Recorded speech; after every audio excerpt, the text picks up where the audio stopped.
हमसे कोई अच्छी तो नहीं कर सकते हैं। इससे आप ये सोचें कि ये आसानी से आपके मसले हल कर देंगे। अब आपने आज रोक देख लिया होगा कि ये नहीं करेंगे ऐसे। हम लोगों की मेहनत में कोई कमी नहीं, कोशिश कर रहे हैं, इंशाल्लाह आप भी करेंगे। और उनका वो देखिए बहादुरी बना रजिस्ट्रार महोदय का कि वो पब्लिक में निकलने हैं तो वो वीडियो बना रहे हैं कि सबके चेहरे देखे वो कल फांसी का ऑर्डर दे देंगे कि सबको फांसी दी जा रही है। हम तो चाह रहे हैं कि तुम ऑर्डर दो यार, हमारे सर फटवा दो, हमें पिटवाओ यहाँ। अगर तुमसे कुछ नहीं होता इतना करो कि पब्लिक को हमारे शहर दे दो, मार दो ऐसे ही। मैं तुम कुछ नहीं कर सकते हो, जालिम हो साले, तुम लोग कुछ कर नहीं पा रहे हो। तुम्हारे हुदूद में होने के बाद भी तुम्हारे वो नहीं है कि सब गवर्नमेंट मना कर रही है। अगर तुम्हें करना होता तो ये तमाम चीजें इतनी लंबी नहीं होती, अभी तक हो चुका होता। भाई आपको कंफर्मेशन करना इंतजामिया का काम है, हमारा काम नहीं है कि हमें आपने नौकर किया और आप कंफर्म हो गए अपने आप ही।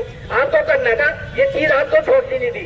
अगर आप कहें कि पिछले लोगों नहीं करा, हमें चेयर से मतलब है, पर्सन से मतलब नहीं है, कौन क्या कर गया हमें मतलब नहीं है। हमें ये मतलब है कि हम 30 साल से कंफर्म नहीं हुए, 10 साल से हम कंफर्म नहीं हुए। हमारे साथ साथियां हो रही है, हमारे अलाउंसेज नहीं मिल रहे हैं, टेलीविजन के पैसे नहीं मिल रहे हैं, और हमारे जो एक्सटेंशन है वो 2-2, 3-3 महीने का दिया जा रहा है। यानी सिर्फ की हद की जिद देखिए उनकी, जिद देखिए इतनी है कि एक्सटेंशन के लिए जो बात वाइस चांसलर महोदय जो हुई थी 29 तारीख की मीटिंग में हम लोगों की, उसमें रजिस्ट्रार महोदय भी मौजूद थे। ये तय हुआ था कि 1 साल का दिया जाएगा, वहां भी उन्होंने डंडी मारी कि 3 महीने या 6 महीने का एक्सटेंशन दे रहे हैं। तो ये जाती है इनकी और ये अपनी ताकत का मुजाहरा कर रहे हैं। लेकिन हमारी उनसे दोबारा दरखास्त है रजिस्ट्रार महोदय से कि हमसे लड़े नहीं, हम बहुत छोटे लोग हैं, लेकिन हम यूनाइट हैं और हमारी तादाद बहुत है। इंशाल्लाह आप लड़ नहीं पाओगे हमसे, किसी भी सूरत में नहीं लड़ पाओगे। अगर आपने लड़ने की बात करी तो इंशाल्लाह लजीज आप नहीं लड़ पाओगे। हमारे 14 महीने रह गए, आप अगर चाहो तो हमें अभी रिटायरमेंट दे दो, हम घर चले जाएंगे, लेकिन हक लेके जाएंगे, हक दिला के जाएंगे लोगों का। उससे पहले कोई कमेटी का आदमी आपका इधर उधर नहीं होगा। कमेटी आपकी मजबूत है। जब रजिस्ट्रार महोदय को बना रहे थे रिहान के मुंह पे कह दिया था कि बना रहे तो ये फांसी देंगे कल हमें लोगों को। तो इतना बेगैरत और दलील आपका इंतजामिया है कि वो आपकी परेशानियां नहीं समझ रहा है। और इंशाल्लाह अगर यही हालत है तो समझाएंगे और ये समझने की कोशिश होगी ना, इन्हें समझाया जाएगा। रजिस्ट्रार का जो हुरूर और घमंड है वो ज्यादा दिन इंशाल्लाह नहीं चलेगा। हुरूर घमंड तो किसी के नहीं चला, खुदा ने चाहा तो बीच दिन मिट जाएगा हुरूर तेरा। हुरूर होते हुए आफ्ताब हमने देखे हैं, तेरी और इसके औकात क्या है। बड़े बड़े लोगों की वो हो जाते हैं और इंशाल्लाह इनका भी एक दिन वो होगा, इन्हें अपनी गलती का एहसास होगा।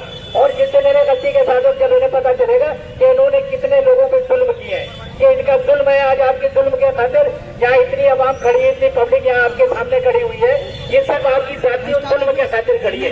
अगर आपने हमारे मसाइलों को हल नहीं किया तो इंशाल्लाह इससे ज्यादा तादाद में लोग यहाँ मौजूद होंगे और 26 तारीख से पूरी यूनिवर्सिटी बंद की जाएगी।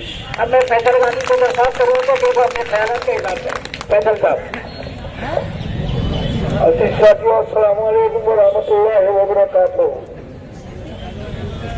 देखिए, हमें ये मालूम था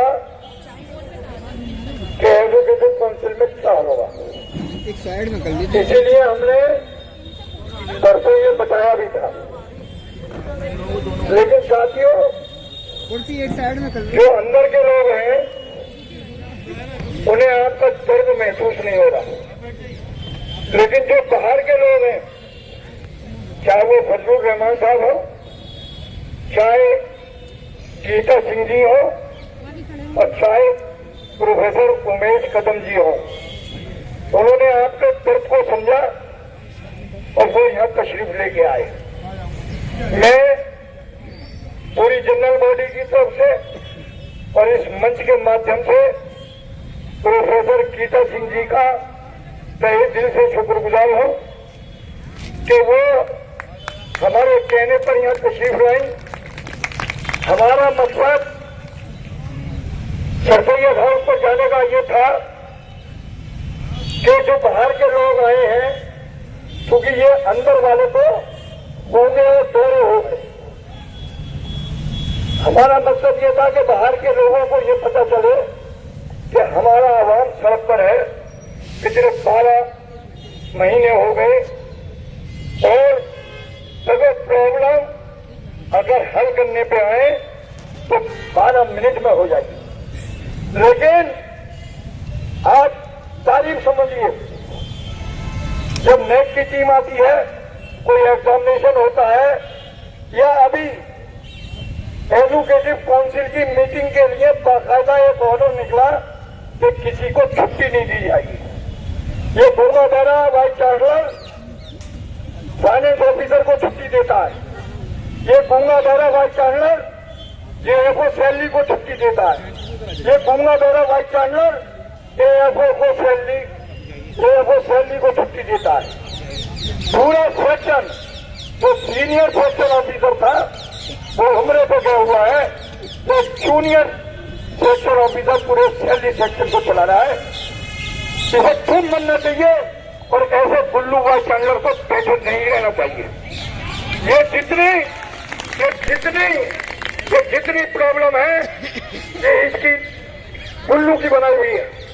मैं बिल्कुल कह रहा हूं, कल हमारी टीम गई थी, उनकी बेगम साहब ने बड़ी अच्छी बातें करी और ये कहा कि मन से उन्हें ऐसे ऐसे कहा जाता है। अबे तो क्या कहा जाए, अबे पाजी को पाजी कहा जाएगा और हाजी को हाजी कहा जाएगा। तुम ये चाहते हो कि तुम हमारा खून पियो और हम तुम्हें फूलों की बारिश से निला दें? देखो साथियों, बहुत खतरनाक मोड़ पे है, मैं बार बार कह रहा हूं। देखो इतिहास बना के रखना है। और रजिस्ट्रार महोदय जब निकल रहे थे, चूंकि हमने 3 लोगों के लिए इसलिए कहा था कि गीता सिंह जी हमारे कहने पे आएंगे, उमेश कदम जी हमारे कहने पर आए थे। ये बड़ी गलत बात होती कि जब उन्हें जाना है और बहुत जरूरी काम है उनके, वो काम छोड़ जाएंगे कि हम उन्हें रोकें। इसलिए हमने उन्हें तीनों को निकलने दिया। रजिस्ट्रार महोदय ने मुझसे कहा कि आप मुझे निकलने देंगे, नहीं निकलने देंगे। मेरे ना हम निकलने नहीं देंगे, हम तो चाह रहे हैं अलीगढ़ से निकल जाइए आप। सुनिए, अगर कोई आपकी यहाँ पे जो है, हम मूर्ति पूजा करने वाले नहीं है। अंदर हैं आपके कुछ लोग जो आपकी मूर्ति पूजा कर रहे हैं, जैसे कि वाइस चांसलर और लोग हैं, तो सिर्फ आपके मुजस्समे को सामने रख के और नतमस्तक हो रहे हैं। हम नहीं होंगे, हम मुसलमान हैं, हम अल्लाह को सामने सजदे करेंगे, तेरे सामने सजदे नहीं करेंगे बिल्कुल भी, चाहे अंजाम कुछ भी हो जाए। मेरी जो एसएचओ है सिविल लाइन के, उन्होंने एसएसपी साहब से बात कराई। मैंने मेरे साथ तारीख के और लोग थे, मैंने 2 टूक उन्हें बता दिया कि हमारा कर्मचारी ये कोई छात्र आंदोलन नहीं है, हम कोई भी उग्र प्रदर्शन नहीं करेंगे, हम शांतिपूर्वक अपना धरना दे रहे हैं, आंदोलन कर रहे हैं, ये हमें अधिकार है। हमने आपसे ये वायदा करा है कि हमारा कोई भी कर्मचारी उग्र नहीं होगा, तो जो कमेटी कहेगी वो करेगा। कप्तान साहब ने कहा कि मैं बात करता हूं। मैंने कहा आपका काउंटर पार्ट जो जूनियर काउंटर पार्ट है वो किसी बात को सुनने को तैयार नहीं है। मुझे शर्म आती है कि अलीगढ़ मुस्लिम यूनिवर्सिटी की गवर्निंग बॉडी चूड़ी पहन के बैठी हुई है, तुम बनना चाहिए। तो रजिस्ट्रार ने दोपहर में डिजाइन करा था, पूरे हाउस को इसे बाहर निकाल देना चाहिए था। इसकी हिम्मत इसलिए बढ़ रही है कि यहाँ के लोग सिर्फ सेल्फ इंटरेस्ट के लिए इसे कैरी कर रहे हैं। हमारा कोई सेल्फ इंटरेस्ट नहीं है। और देखो, जब तक ये रहेगा, जब तक तुम्हारी कोई समस्या का समाधान नहीं होगा। इसलिए डिमांडें हमारी खत्म। अब एक ही डिमांड होगी, रजिस्ट्रार भगाओ, यूनिवर्सिटी बचाओ, वाइस चांसलर भगाओ, यूनिवर्सिटी बचाओ। जब तक ये दोनों काले मुंह नहीं कर लेंगे, जब तक आपकी समस्याओं का समाधान नहीं होगा, चाहे जितनी ईसी कर लो, चाहे जितनी ईसी कर लो। मैं बता रहा हूं सही बात। मैं कोई आपको कि गांधी जी ने यह कह दिया कि ईसी में हो जाएगा, कि बीसी कर देगा, कुछ नहीं करेगा। बता रहा हूं, 3 इन्होंने अपने दुर्ग बैठा दिए एजुकेटिव काउंसिल में एज ए डीन, जिनका अपॉइंटमेंट इलीगल है। अगर आप डीन का अपॉइंटमेंट को देखेंगे, या तो एजुकेटिव काउंसिल करेगी या इंस्टीट्यूट 7 में 1903 से अपॉइंटमेंट होगा। लेकिन 3 डीन बैठा दिए उन्होंने। आरिफ नजीर आसिया चौधरी वो कह रहा हूँ आयशा फारूक मैनेजमेंट में और अंसारी साहब, इन तीनों का अपॉइंटमेंट देख लो, बिल्कुल टोटल इलीगल। ये न इंस्टीट्यूट की मानना है, न ये एक्ट मानना है, न ये एफसी मानना है, न ये ईसी मानना है। तो वो जब तक ये रजिस्ट्रार रहेगा ये मनमर्जी चलती रहेगी साथियों। लेकिन अगर ये सोच रहे हैं कि मैंने वीडियो बना के, अबे ये बात सुन लो, हमने पहले कहा है और एसपीसीटी साहब का भी टेलीफोन आया था, हमने उनसे भी बात कर ली। देखो बंद होंगे हम, चिंता तुम्हें करने की जरूरत नहीं। बिल्कुल बिल्कुल बिल्कुल चिंता करने की जरूरत नहीं। पूरी कमेटी ये करे एफआईआर और हम भी इसके खिलाफ एफआईआर करेंगे। देखिए सुन लो, कल हमसे एक दिल्ली में आदमी ने कहा, बहुत बड़ा आदमी है, उसने कहा हजारों करोड़ का घोटाला है, आपके अधिकारी जेल चले जाएंगे। हमने कहा सर हम छोटी लड़ाई लड़ रहे हैं, जब बड़ी लड़ाई लड़ने की बात आएगी हम आपके पास आ जाएंगे। हम यहाँ कमीशन बढ़वाएंगे। इनके इलीगल जो अपॉइंटमेंट है वो गुल्लू का अपॉइंटमेंट इलीगल है। 18 महीने में एसोसिएट प्रोफेसर हो गया। देखो सीनियरिटी लिस्ट देख लो प्रोफेसरों की, वेबसाइट पर पढ़िए, सब पढ़े लिखे हो। जन एडमिनिस्ट्रेशन इंस्टीट्यूट में 89 में अपॉइंटमेंट हुआ, 90 में कंफर्म हुआ और 92 में 91 में ये एसोसिएट प्रोफेसर हो गया। किस कानून के तहत हो गया? इसका मतलब यह है कि जब अभी एक प्रोफेसर मसूद सिर्फ फर्जी एक्सपीरियंस सर्टिफिकेट पर टर्मिनेट हो गया तो इन्होंने कौन से डॉक्यूमेंटेशन लगाए? पहले तो इनकी जांच होनी चाहिए, पहले इनकी जांच होनी चाहिए कि ये 18 महीने में कैसे एसोसिएट प्रोफेसर बन गए और ये फिर प्रोफेसर कैसे बन गए। देखिए यहाँ पे मर्जी का सौदा है, जो चाह रहे हैं वो करने को तैयार, आपके दर्द को कोई सुनने को तैयार नहीं। बड़ी हमदर्दी हर आदमी करता है और कहता है हम तो आपके साथ हैं। वो फाइनेंस ऑफिसर जो कुर्सी छोड़ के भाग गया, अगर शर्मदार है तो अब वापिस न आए, क्योंकि मसाइल हमारे थे, सिर्फ घड़ियाली आंसू बहाने थे हम, तो मैं अपना हमदर्द नहीं मानेंगे किसी भी हालत में। 5 दिन की छुट्टी लेगा, जबकि मालूम था कि एजुकेटिव काउंसिल में फाइनेंशियल मैटर है। क्यों? और वाइस चांसलर ने छुट्टी दी कैसे? लेकिन ये गुप्त हुआ चांसलर है, बिल्कुल ये इतने डरपोक है कि गेट बंद करके तो बाहर जाता है और गेट बंद करके अंदर आता है। अगर जीजा रहे सामने से निकल, हम यहां बैठे हुए हैं। लेकिन अगर ये समझ रहे हैं कि हम इन्हें पुलिस की लाठी से हम इनको, अबे हम एनएसए के लिए भी तैयार, तुम जो चाहे वो करो, हमें कोई टेंशन नहीं है। हमने तो पहले दिन ही कह दिया था कि या तो रेल में जाएंगे या जेल में जाएंगे, लेकिन पीछे नहीं हटेंगे। और इंशाअल्लाह ताला बिल्कुल पूरी कमेटी आपके साथ है, आपके साथ नाइंसाफी नहीं होने देगी। और जब तक आपको इंसाफ नहीं मिल जाएगा हम यहाँ से जाएंगे किसी भी हालत में। ये मीटिंग एयरपोर्ट हुई है, आज का टेलर बहुत शानदार रहा है। अब इनकी भी कदमें ढीली हो गई हैं। बता रहा हूँ इसी मेंबरों की, 4 इलेक्टेड इसी मेंबरों का हमारी अभी बात नहीं हुई। जब तक हम हाउस की बात नहीं सुन लेंगे हम कोई राय कायम नहीं करेंगे। लेकिन हमारा एक मुवक्किल अंदर था, मैं उससे कहूंगा कि अंदर जो डिबेट हुई है वो जरा आपको बता दें। बिल्कुल। अस्सलाम वालेकुम व रहमतुल्लाहि व बरकातुहू। देखिए साथियों, जो हमारे इलेक्टेड मेंबर हैं जी, वो आपके लिए पुरजोर लड़ाई लड़ रहे हैं अंदर। और जो हमारे उमेश कदम साहब एग्जीक्यूटिव और गीता मैडम जो आई थी वो भी आपके लिए लड़ी थी। इवन उमेश कदम साहब ने तो ये कहा कि अगर आप इस चीज को नहीं मान रहे तो जो 2015 के बाद जितने भी अपॉइंटमेंट हुए हैं अभी उनको बाहर निकालिए और उनकी रिकवरी बनाइए और अभी रिकवरी करवाइए उनकी, और जिसने अपॉइंट किया है उनके ऊपर भी एक्शन लीजिए। वरना जब तक आपने इरेगुलरिटीज की है तब तक इनका भी कीजिए। उस पर हमारे सारे इलेक्टेड मेंबर्स ने भी यही कहा कि जो आज की डेट है कम से कम वो ले लेनी चाहिए। असल में देखिए बहुत बहस हुई और मुराद साहब ने भी बहुत खड़े होकर इवन वहाँ पे बहस की अलाउंसेस को लेकर कि जब उन्होंने ये बताया हमारे एक्टिंग फाइनेंस ऑफिसर ने कि ये मना है तो उन्होंने पढ़ा उसको, बोले कहाँ इसमें एडवर्ट और टेम्परेरी के लिए हुआ है। फिर आपके जो फोन कर उसमें जो चल रहे ऑनलाइन चल रहे थे तो उन्होंने ये कहा कि नहीं ये इसमें मिनिस्ट्री के ऑब्जेक्शंस हैं, मगर उस पर काफी बहुत देर तक बहस होती रही, उसका हल नहीं निकला।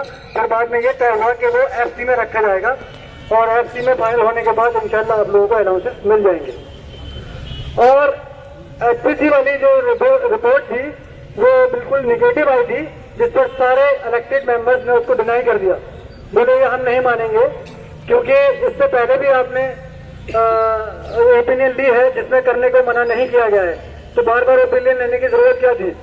और उमेश कदम साहब ने भी यही इस पर ये कहा कि भाई देखिए क्या आप मतलब हाउस की ये वक्त है कि आप बगैर पूछे आप किसी को भी भेज देंगे, ये तो हाउस को डिसाइड करना था कि ये किसके पास जाएगी। तो ऐसा नहीं है कि आपके लिए कोई लड़ नहीं रहा है अंदर, मगर बस मसला यही है कि ये अपने लोग जो यहाँ अंदर बैठे हुए हैं ये नहीं समझ रहे, ये हम लोगों का दर्द बिल्कुल ये नहीं समझ रहे कि हम लोगों के ऊपर क्या बीत रही है। और आपके इलेक्टेड मेंबर आपके लिए पूरी तरीके से लड़ रहे हैं और इंशाल्लाह मुझे लगता यह है कि हो सकता है कि जो अब ऑर्डिनरी मीटिंग होगी, क्योंकि उसमें एपीआर एक्शन लेकिन रिपोर्ट सबमिट की जाती है, उस पर जरूर इन लोगों के ऊपर कोई ना कोई एक्शन होगा और रिजल्ट 100% निकलेगा इंशाल्लाह।